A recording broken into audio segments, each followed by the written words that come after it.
এলাকায় ডেঙ্গুর প্রকোপ রুখতে এবং ছাত্রছাত্রীদের মধ্যে সচেতনতা বৃদ্ধিতে বিশেষ উদ্যোগ নিল কুমারগ্রাম ব্লকের খোয়ারডাঙ্গা জলনেশ্বরী হাই স্কুল। বুধবার বিদ্যালয় প্রাঙ্গণে ছাত্রদের নিয়ে একটি ডেঙ্গু সচেতনতা শিবিরের আয়োজন করা হয়। এদিনের কর্মসূচিতে বিদ্যালয়ের শিক্ষকরা ডেঙ্গু মশার বংশবিস্তার রোধে করণীয় পদক্ষেপগুলি নিয়ে বিস্তারিত আলোচনা করেন। বাড়ির আশপাশ পরিষ্কার রাখা, কোথাও জল জমতে না দেওয়া এবং রাতে ও দিনে ঘুমানোর সময় মশারি ব্যবহারের প্রয়োজনীয়তা সম্পর্কে ছাত্রদের অবগত করা হয়। সচেতনতা বৃদ্ধির লক্ষ্যে এদিন পড়ুয়াদের হাতে লিফলেটও তুলে দেওয়া হয়। পুরো কর্মসূচি চলাকালীন ছাত্রদের মধ্যে ব্যাপক উৎসাহ ও স্বতঃস্ফূর্ত অংশগ্রহণ লক্ষ্য করা গেছে। বিদ্যালয় কর্তৃপক্ষের এই উদ্যোগকে সাধুবাদ জানিয়েছেন অভিভাবক স্থানীয় বাসিন্দারা। এই বিষয়ে শুনুন খোয়ারডাঙ্গা জলনেশ্বরী হাই স্কুলের সহকারী প্রধান শিক্ষক মাননীয় শান্তনু রায় মহাশয়ের বক্তব্য। স্যার, আজকে আপনাদের স্কুলে কি অনুষ্ঠান হলো? আজকে আমরা বিদ্যালয়ের ছাত্রছাত্রীদের নিয়ে ডেঙ্গি সচেতনতামূলক একটা প্রোগ্রাম আমরা করেছি।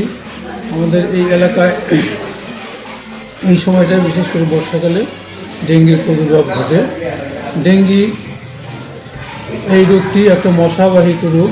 মশাটির নাম হচ্ছে এডিস মশা, এডিস ইজিপ্টি। এই মশার কামড়ে ডেঙ্গি রোগটি ছড়ায়। তো আমাদের এই রোগ থেকে প্রতিকার পাওয়ার জন্য মশার বংশবিস্তার যাতে না হয় সেদিকে আমাদের লক্ষ্য রাখতে হবে।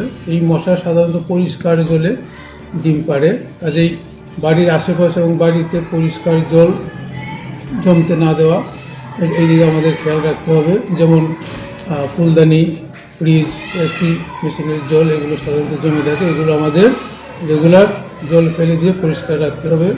বাড়ির আশপাশ সেগুলো পরিষ্কার রাখতে হবে।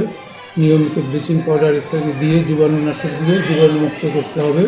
স্কুলের ছাত্রছাত্রীরা কি আজকে অংশগ্রহণ করেছে?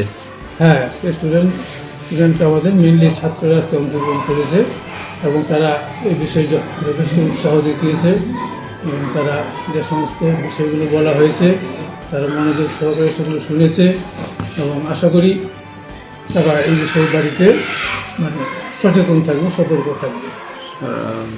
আপনার নাম এবং কি দায়িত্ব রয়েছে? আমার নাম শান্তনু রায়, আমি বিদ্যালয়ের সহকারী প্রধান শিক্ষক। ধন্যবাদ।